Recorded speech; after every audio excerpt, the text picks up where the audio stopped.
Cine de Blas, experto en evaluación de políticas de conservación y desarrollo e investigador del Centro de Cooperación Internacional en Investigación Agronómica para el Desarrollo CIRAD. Adelante, señor Dries.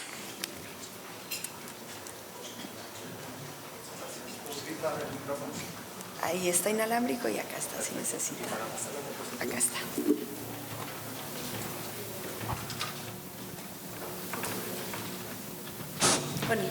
Bueno, pues muchas buenas tardes a todos, y yo también tengo el desafío de que vamos a hacer el último panel, así que tengo que despertaros. Primero quería agradecer al doctor Carlos Herrera, a Nancy y a Dora por la organización de este fantástico evento, con una gran diversidad de opiniones, una diversidad que veíamos incluso en la comida, ¿no? Éramos 6 en la mesa en la que estábamos sentados. Algunos de nosotros hablábamos de complejidad, de sociología, de territorio, de bioeconomía, de entropía, y otros hablaban de una planta de biomasa energética. Y yo me decía, ¿somos realmente tan diferentes?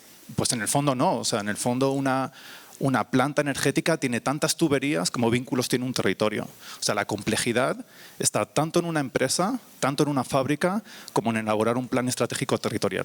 Entonces yo creo que esa complejidad nos une. Tenéis un desafío increíble también a intentar unir esas agendas que hemos visto hoy. Y mi objetivo, un poco la aportación de mi presentación, es una tubería más, que es entender el papel del sector privado a través de mecanismos financieros para la conservación del capital natural dentro del marco del cambio climático y del territorio. Una de las líneas de trabajo transversales es la idea de la bioeconomía, que ahora os presentaré. Un poco la estructura de esta presentación es la problemática, por qué realmente un académico le interesa estar aquí con vosotros, con la gente que está creando riqueza, pero también está degradando el medio ambiente. ¿De qué manera podemos entrelazarnos? Eso también es complejidad. Algunos ejemplos prácticos de lo que se está haciendo en otros países. Esta cuestión de la combinación de mecanismos financieros y algunas ideas para reflexionar. Esta es una foto en Pitalito, al sur de Neiva, en Colombia. Y me hizo mucha gracia porque de alguna manera es el mismo territorio y al mismo tiempo no es el mismo territorio. Es una parcela, pero la agregación de parcelas forman parte de un territorio. Usuarios que pueden no tener actividades económicas directas, las están teniendo sin darse cuenta. Las abejas que viven en el bosque se van a alimentar de la flor de naranjilla y al mismo tiempo la van a polinizar. Podríamos no tener abejas y necesitar un dron o polinizar todas las naranjillas a mano, pero el hecho es que hay un vínculo, aunque no lo vean. Las personas, las actividades económicas están vinculadas, aunque no lo vean. Además, hay también otros tipos de interacciones menos visuales, como el intercambio de gases con la atmósfera, que están teniendo estas diferentes actividades. Una diversidad biológica que ni siquiera conocemos, diversidad de artrópodos, diversidad de hormigas. Y no se ve muy bien, pero la idea es que hay también una pérdida de suelo. ¿Y por qué os pongo todos estos diferentes procesos conjuntamente? ¿A dónde quiero llegar? Pues quiero llegar hacia la visión de entropía en la bioeconomía, que es una visión, yo creo, interesante para el sector privado. Y otro ejemplo de pérdida de suelo en el campo de soja argentino. O sea, el suelo no solo se lo lleva el agua, también se lo lleva el viento. Y otro proceso clásico de entropía que ya empezó con las actividades económicas de los romanos en el sur de España, extrayendo pirita en el sur de España, en Andalucía. Al final, ¿qué es lo que sucede? O sea, un proceso económico genera entropía. Entonces, el concepto de entropía, si yo fuera propietario de la ecosfera o del planeta Tierra, una utility para mí sería la entropía, que es el desorden. Es decir, una actividad económica genera riqueza, pero genera desorden también. Entonces, ¿cuál es la aportación de la bioeconomía hacia el sector privado? Esta lectura, que de la misma manera que para un economista neoclásico o un CEO de un fondo de inversión le va a interesar Milton Friedman o le va a interesar Keynes o Adam Smith, para un ecólogo reconvertido en economista, este es un libro interesante, La entropía, la economía y el medio ambiente. La bioeconomía, uno de los puntos que aporta para vincular el sector privado al territorio es la idea de que los diferentes capitales que tenemos no son sustituibles. Es decir, yo puedo producir naranja o puedo producir panela, pero si estoy perdiendo suelo, por más que produzca más panela, no voy a tener mejor suelo. Y por mucho que pierda suelo, puedo traer suelo de otra zona. Pero hay algo intangible en ese suelo que no podemos medir, que ya hemos perdido. Probablemente poblaciones de bacterias que generan fertilidad, que generan apropiación de minerales para las plantas, etc. Esa visión de que los capitales no son sustituibles es una visión de sostenibilidad fuerte, que es una visión que hemos perdido en las últimas décadas y creo que es una visión que cada vez va a venir de manera más pertinente. ¿Y qué nos propone de manera práctica? Que tenemos que minimizar la generación de entropía en nuestras actividades económicas, no solo a nivel de planta o no solo a nivel de parcela, pero a nivel de territorio. ¿Y cómo hacemos para disminuir esa generación de entropía? Es aumentar la complejidad. Este foro es un ejemplo de aumentar esa complejidad, que estemos juntos, que nos hablemos, que intentemos tener líneas de colaboración conjuntas. El Acuerdo de París, del que se ha hablado también mucho, es un ejemplo de cómo un indicador de entropía, que son los gases de efecto invernadero, están haciendo que nos organicemos más. Entonces, esta idea de aumentar el orden a través de la complejidad es una idea que creo que es muy enriquecedora y que se puede declinar a cualquier tipo de sector. Y algo que discuto mucho con el Instituto von Humboldt y que creo que ellos han defendido mucho en Colombia con mucho mérito, es esta visión del sistema socioecológico en el territorio. Es decir, procesos sociales, instituciones, procesos ecológicos y económicos, todos entrelazados. Y para que un poco de alguna manera veáis que la entropía no es mentira, un economista y ecólogo en los años 70, Daniela, de hecho una mujer, Daniela Meadows, creó este modelo en los años 70, que es un trabajo conocidísimo que se llama Los límites del crecimiento. El Centro de Investigación CSIRO en Australia reprodujo cómo están yendo estas curvas desde el año 70 al 2000.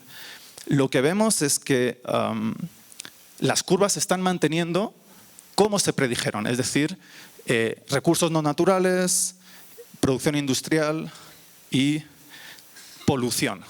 La polución es la entropía. Entonces, realmente, esta idea de que tal vez toquemos techo de las emisiones es cierto, pero probablemente tocaremos techo de muchas otras cosas, entre cuales la capacidad de desarrollo humano. Entonces, bueno, es solo para introduciros esta idea de que complejidad, entrelazados y bioeconomía para disminuir la entropía es algo que yo, si fuera propietario de la tierra, pues querría que mejoráramos porque es mi utility. Y ahora vamos a algo concreto, ¿no? Los mecanismos financieros para la conservación del capital natural, que creo que puede ser interesante para parte de los presentes en esta sala.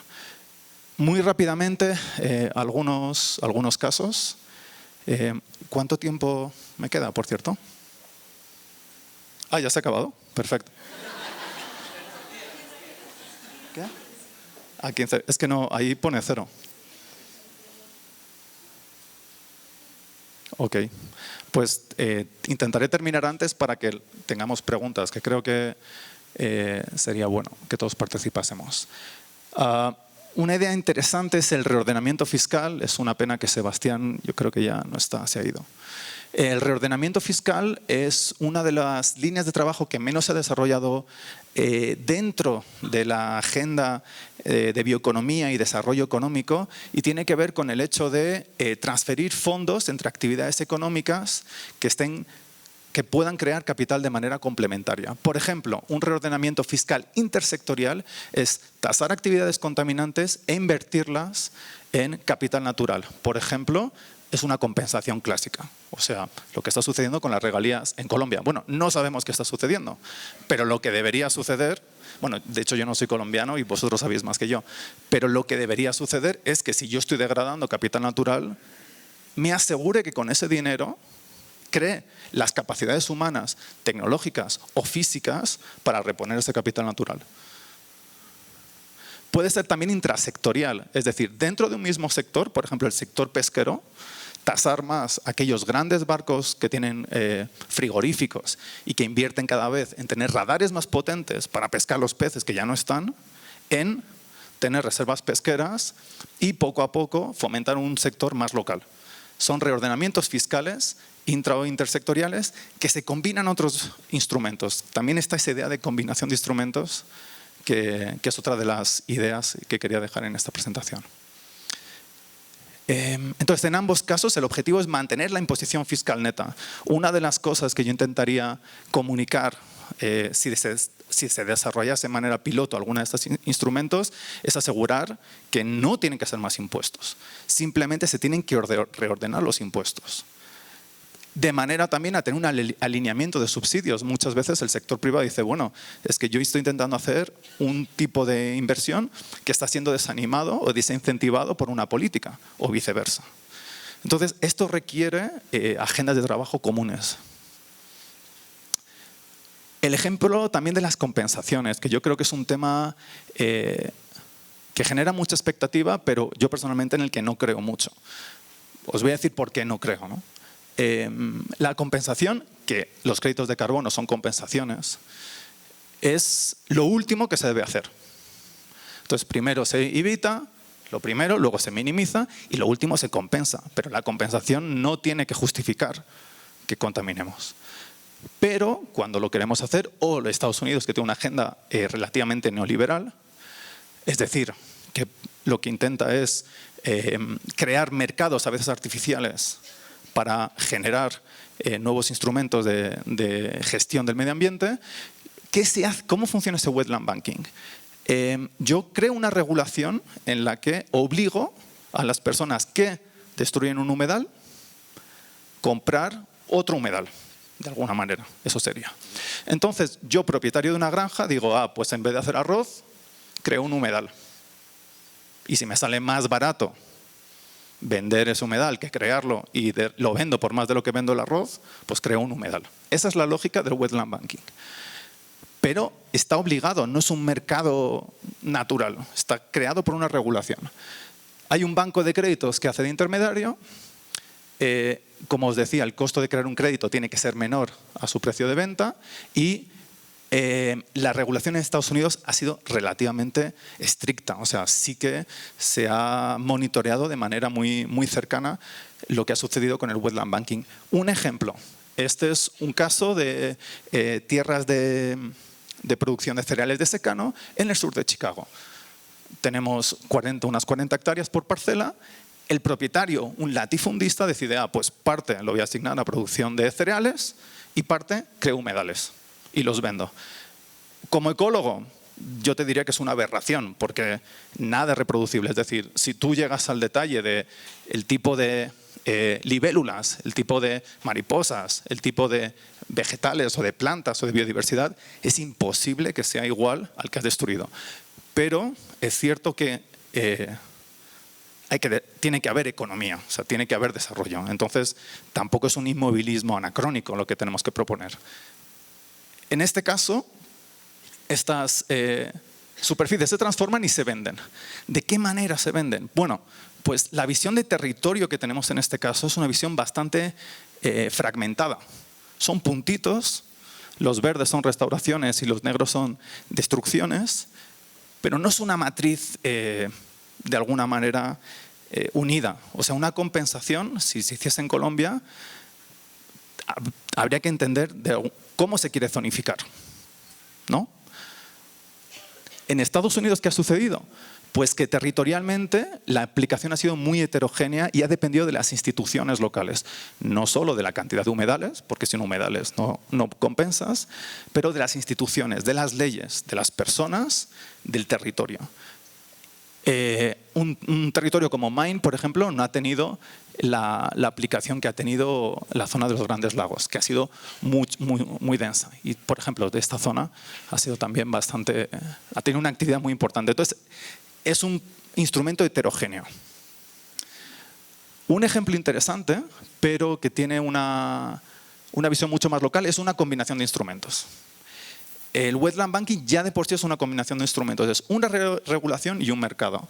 En este caso, algo que por ejemplo con aguas de Manizales ya hace años discutíamos, aguas de Manizales, Infimanizales, con el proyecto ProCuenca, era cómo implicar a los habitantes de Manizales en el proyecto ProCuenca. No se hizo, pero se podría hacer, nunca es tarde. En el caso de Alemania, Múnich tiene un problema de pesticidas en el agua por una ganadería intensiva de leche, o sea, clavado la cuenca de Chinchina, por ejemplo. Esta zona crítica son 6.000 hectáreas y establecen que van a tener una reconversión de ciertas hectáreas y otra reforestación. Hasta ahí todo parece bastante claro. Se inicia el proyecto en el 91 y los productores se unen, Demeter, Naturland, etc. Y hay un PSA que paga por la reconversión. Pero lo que tenemos es una alianza de actores dentro del territorio. No tenemos dos actores aislados. ¿Y cómo es que el sector privado se mete? Bueno, lo primero es que el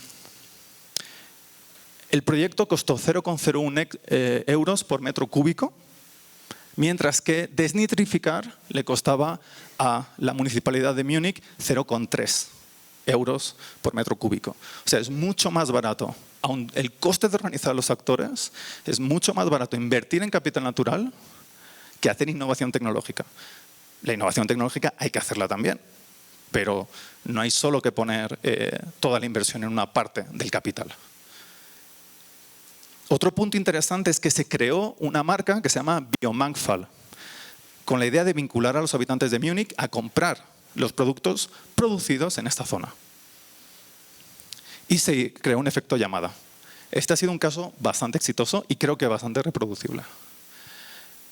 Y para terminar, una reflexión de un estudio que hemos realizado sobre los PSA en el mundo entero. Es lo que se llama un metaanálisis, que lo podríamos realizar con muchos otros instrumentos o reconversiones del sector productivo. En este caso, tomamos diferentes PSAs del mundo entero porque queríamos saber por qué el sector privado o público invierte en el capital natural dentro del marco de los PSA. También queríamos entender la dicotomía entre lo canónico y lo práctico, lo privado versus lo público y las implicaciones para la eficiencia. Bueno, el detalle lo discutiremos mañana en las oficinas del ANDI, pero uno de los puntos más importantes es una pequeña modelización que hicimos de por qué invierten, por qué invertimos. Dos ejes muy sencillos, un eje de tamaño en logaritmo 10, o sea, esto hay que ponerlo 10 a la potencia 6, con lo cual es exponencial. Y en el eje de abscisas, los pagos, en dólares por hectárea y por año. Este es el sector público. Biodiversidad, agua, carbono y agricultura multifuncional, del inglés Multifunctional Agriculture. Básicamente, lo que vemos es que el sector público invierte de manera muy parecida. No hay grandes variaciones. Con lo cual tiene una visión bastante de bien público, digamos. ¿Cómo invierte el sector privado? Para los PSA. Para los PSA, el sector privado tiene una variabilidad mucho más cercana al tipo de servicio ecosistémico. Para el agua, son esquemas muy pequeñitos en los que se paga mucho por hectárea, unos $350 por hectárea y por año. Carbono, estamos en valores medios, pero como es exponencial, es una escala logarítmica, enseguida bajamos a $20. Y para la biodiversidad son esquemas muy grandes y en los que se paga muy poco. Lo interesante aquí es que el sector privado va a invertir en función de la función de producción. Entonces, uno de nuestros retos es integrar esos servicios ecosistémicos y el capital natural y el territorio en la función de producción. Mi pregunta es, ¿podemos lograr invertir más en superficies más grandes? Y una última reflexión sobre la combinación de instrumentos. Esta gráfica, que no quiero entrar en el detalle, es simplemente el hecho de que existen muchos instrumentos a los que el sector privado puede aplicar, presenta por un lado la directividad, es decir, si invertimos en capital natural de manera muy fuerte, una conservación directa, o de alguna manera no nos importa tanto, es asociado, con respecto al uso de incentivos económicos. Estos tipos de instrumentos son instrumentos que le interesan menos al sector privado de manera natural. Las compensaciones es algo tibio. O sea, el sector privado no lo veo claro. En parte porque no es algo natural, requiere un coste adicional. Hay una familia de instrumentos que habría que discutir en otro momento que sí que son interesantes. Yo creo más en el impuesto del CO2 que en el mercado de CO2, por ejemplo. De una manera dialogada, consensuada y con una inversión productiva en otro tipo de sector. La certificación funciona muy bien combinada a otros instrumentos. La inversión de impacto es algo parecido a un mercado verde en el que yo estoy buscando un retorno financiero. Es un tema que en Colombia tiene bastante madurez. Y, por supuesto, la compra de tierras. Pero la idea de la combinación de instrumentos es un tema que quería también dejar sobre la mesa. Pues muchas gracias.